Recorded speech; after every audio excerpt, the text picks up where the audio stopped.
আমরা ইতিমধ্যে আমাদের যে স্বাস্থ্য সেবার জন্য আমাদের যে হাসপাতাল আছে 250 বেডের ছিল, সেটাকে ইতিমধ্যে 600 বেডের রূপান্তর করা হয়েছে। এটা আপনার কাজ শুরু করবে।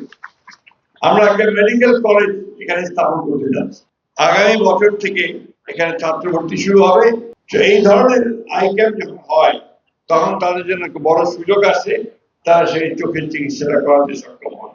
আমাদের আজকে একটা অত্যন্ত বিরল একটা ঘটনা যে আমাদের এখানে আজকে একটা চোখের হাসপাতাল হচ্ছে, চোখের অপারেশন হবে, ক্যাম্প হয়েছে, যেটাতে আমাদের বন্ধু দেশ নেপাল থেকে তার deputy chief of the mission এবং চোখের আপনার তাদের যে প্রতিষ্ঠান chairman Biratnagar eye hospital and chairperson NUS Dr. Jat Rajit Pant and chairman Biratnagor Eye Hospital Mr. Padma Narayan Chaudhary, তারা এখানে আমাদের মাঝে আজকে এসেছেন।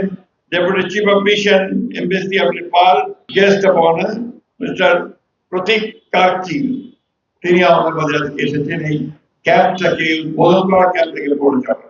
Dignitaries, I am thankful to you that you have made it possible to come a long way, travel a long way here at Thakuga, the remote northern area of Bangladesh, which is very near to you, Nepal.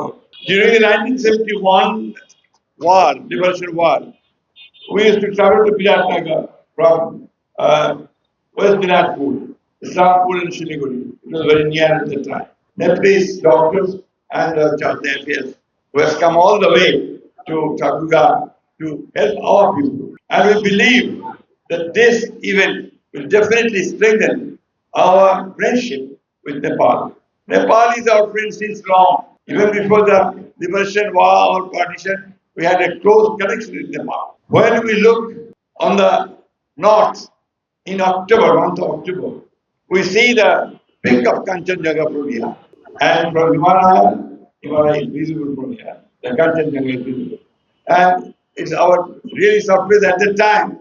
People from different parts of the country, they come here and Panchagat to have a wonderful look of that great natural beauty. তাদের পক্ষে ঢাকায় গিয়ে, দিনাজপুরে গিয়ে, রংপুরে গিয়ে অথবা ঠাকুরগাঁ চোখের হাসপাতাল থেকে ডাক্তার দেখানো খুব কঠিন।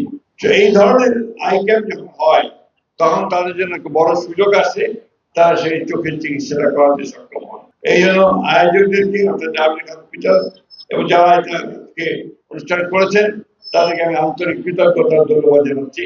আমার আপনাদের দেখে মনে পড়ে যে আমি যখন কলেজের ছাত্র ছিলাম এবং কলেজে যখন পড়িয়েছি দিনাজপুর কলেজে, তখন আমরা এখানে আই ক্যাম্প করতাম পিটিআই স্কুলে, এবং সেটা করতে এত ভালো ব্যবস্থা ছিল না। তখন একটা রোগীকে অপারেশন করার পরে ওকে 3 দিন শোয়া রাখতে হতো, মাথা নড়াচড়া করতে পারতো না, তাকে ধরে রাখতে হতো যাতে করে সে মাথা না নড়ায়। তখন এত চিকিৎসা এত বেশি ডেভেলপ হয়নি। সেই কারণে আজকে আপনার অনেক সহজ পদ্ধতি হচ্ছে, সহজভাবে হবে বলে আশা করি। এখন পর্যন্ত 2900 রোগী তারা নাম লিখিয়েছেন। খুব কঠিন কাজ।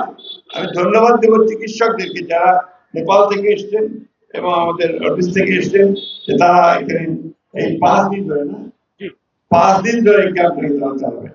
এটা আমাদের জন্য একটা বিরাট একটা সুবিধা আমাদেরকে এলাকার মানুষের মধ্যে এনে দিয়েছে। প্রিয় ভাই বোনেরা, জানি যে আমরা কাজ করার চেষ্টা করছি। আমরা ইতিমধ্যে আমাদের যে স্বাস্থ্য সেবার জন্য আমাদের যে হাসপাতাল আছে 250 বেডের ছিল, সেটাকে ইতিমধ্যে 600 বেডের রূপান্তর করা হয়েছে। এটা আপনার কাজ শুরু করবে। আমরা একটা মেডিকেল কলেজ এখানে স্থাপন করতে যাচ্ছি। আগামী বছর থেকে এখানে ছাত্র ভর্তি শুরু হবে এবং কয়েক বছরের মধ্যেই আপনার মেডিকেল কলেজটি পাকা হয়ে যাবে, ছেলেমেয়েরা সবাই সেই মেডিকেল কলেজ হসপিটাল দ্বারা পড়াশোনা করতে পারবে। আমি আপনাদের সকলকে আবারও ধন্যবাদ কৃতজ্ঞতা জানাচ্ছি যে আপনারা আজকে এখানে কষ্ট করে এসছেন এবং এই উদ্যোগটাকে আপনারা সবাই সহযোগিতা করছেন, সেই জন্য আপনাদেরকে আন্তরিক